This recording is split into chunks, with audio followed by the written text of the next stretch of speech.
Hello again, everybody. Harry Bucks with the Technical Trader, TechTrader.com. It's Tuesday, January 30th. These are the charts of the day. Well, the market is potentially in reversal mode. And after a long wave and a long 5 of 5, you can see the left shoulder and the head that's developed in here on both indices.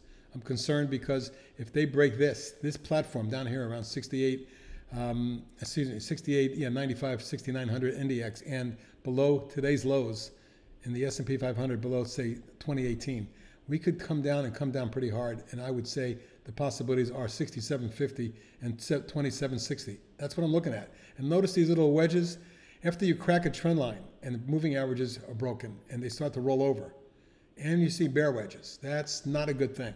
Not unless you're going short. So I wanted to show you the daily pattern here. You can see we came down, bounced, and then rolled over and formed a wedge. Here we came down, coiled, came down and coiled. Essentially, it's a 1, 2, 3, 4. I would look for at least one more wave down, and it might be a nasty one before another bounce, and then another 5 waves down to that level. At least that's what I think, and could be a possibility. But more interested in the individual stocks, as I always am. Let's take a look at them, long and short. Atara. This stock has had a move from 13 to 40, folks, tripled in less than 50, 60 days here. Anytime you see that kind of a move, and it's a big one, you're overextended. Now, I don't say the momentum isn't strong enough to take it to 45 or 50, but if the market comes down and this does reverse, I'd have to put a stop under the 35.5 6 zone right there. If you're doing that, if you want to trade it with momentum, make sure you're stopped. But this one looks good. The only problem is, again, the market's extended and rolling over, and so is this. CBAY, very nice relative strength action today as it jumped 71 cents or 6.3% on 4.7 million. That's the biggest volume on this stock since last July when it popped there. Looking at the long-term chart, it's stellar. There is lateral resistance up here that goes way back in here. The high 1339 reached exactly 3 years ago, almost 3 years ago, 1 month short. And if you look at the daily chart, you'll see we're right there. If we get up in that zone and blow through it, 16 is your target. The top of the channel target would be low 20s. Not sure if we can do that in a lousy market, but for sure, keep your eye on this one because it has great relative strength. I know at least 1 or 2 institutional clients of mine that went long and added to it today on this. Collegium. As far as I'm concerned, Collegium and Cure, take a look at both. Similar patterns, falling wedges, breakout. Falling wedge, snapback, breakout. Both of these had excellent relative strength and a fairly weak biotech market, a good sign. My targets are for a retest of Collegium around 26 3/4, 7, and then a move up to 30. As long as we're on the subject, a Cure, that if we can get through this triple top, should rip to 23-25 zone. It might get eventually up to the $30 range. But again, the problem is the market. So as a protective stop, today's low on Cure of 18.11, put a stop under 18. And a Collegium, I'd have to put a stop under today's low, which was 22.5 roughly. So keep an eye on those levels and protect yourself. EXTR, tremendous relative strength, one of my top 25, and you can see the breakout through the double top today with a breakaway gap on a monster volume of 12.5 million. Net up $1.32 or 9.6% on big volume. You don't see that breakaway gap above double top with that kind of volume usually, and the stock dropped dead. Like it did there, that's what resulted later. I wouldn't be shocked to see this make 17 in 2021 down the road, but we'll have to see how the market treats it. And again, one of my philosophies has always been the strongest stocks in a down market are usually the monsters in a bull market. IMMR, well, after the big explosive move and pullback yesterday, I told you guys if it held the pullback support area right there, which it did, it could be an excellent trade. Now, not only that, but it had a nice reversal bar and went from 965 to 1092, closing at 1074, up 74 cents. 3 3/4 million, not as big as yesterday's breakout day, but easily stopped under today's low, under 965, and over 1150, I'm looking for 14. Big short position as well on that one.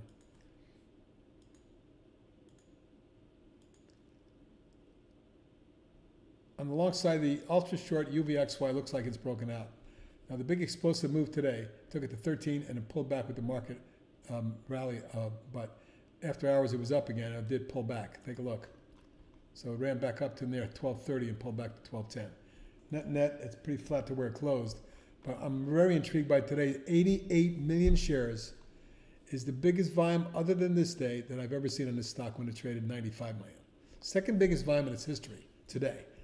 on a breakout day across the declining top line of 50-day moving average with a breakaway gap. So sometimes when they do that and back off, that's the buy right there. And we'll see if it holds that zone, consolidates, and or immediately opens to higher tomorrow, takes out 13 and gets up to what I think is a possibility around 14, 14 and a quarter tomorrow. That's my day trade target. Now, what a nice day. And for me, when I see a stock that explodes for 2 days in a row on monster volume, and it comes down in a 1, 2, 3, and holds the gap, I'm interested. What I told you guys during the week is that I wanted to see this consolidation zone be taken out. In other words, a move over 19 is what I'm looking for. Well, today on 4.3 million, it closed at 19.75, 1973 up 176 or almost 10%. That's a good move. I'm looking for an extension to test about 22, 22 and a quarter. And then we're looking at somewhere around 25. So 22, 25, maybe it gets up to 26 and 3/4 on this move before it gets any big pullback. But we're going to have to see if it follows through and whether the market permits it to do so. A look at some of the shorts that I found today that were day trade shorts, but I want to include some of them in my in my box of shorts list. PII, for example. When you see a stock that comes up like that and then breaks hard and closes there, now the gap provided some support and it bounced. But if this doesn't get up to the 122.3 range and rolls over below 112, this could be down in the $100 range pretty quick. Something to watch. SMG also got whacked. Breaks a major trend today. With a big drop like that, 15, 21 or 14%. For me, the next target has got to be right about 80, 82. And there's a couple others we'll talk about when we get to the box of shorts list. But that's it on the long side. Let's look at the box of short side. AAOI continues to drift down another half a point today. You can see that it is in a dire straits because the 1, 2, 3, 4, the fifth wave is underway. And it may just be breaking as it appears that this little wedgie that I was in right there may have broken and maybe headed down towards 25 and 22. Those are my next targets. AGX I put out today as a swing. Look, when you see a massive move up and then a wide 1 year long kind of consolidation range which breaks, that means the top is in. Not only that, but the breakaway gap there and the big down move, which was followed by this wedge, is what got me interested. That bear wedge made my break, and today it looks like it started to. It was down only 75 cents or a little less than 2%, but what I'm looking for is to take out a 42 and a run down to 36 and eventually 31. ALB was recently put out as a swing. You can see the long uptrend, broken with a breakaway gap, completing a top pattern, bouncing and forming a falling wedge, and that's very bearish. Technicals look terrible. I think the stock goes to 104, 88, and it may at some point reach all the way down into the mid-70s. We'll see. It could be a very good short position. BITA was added today.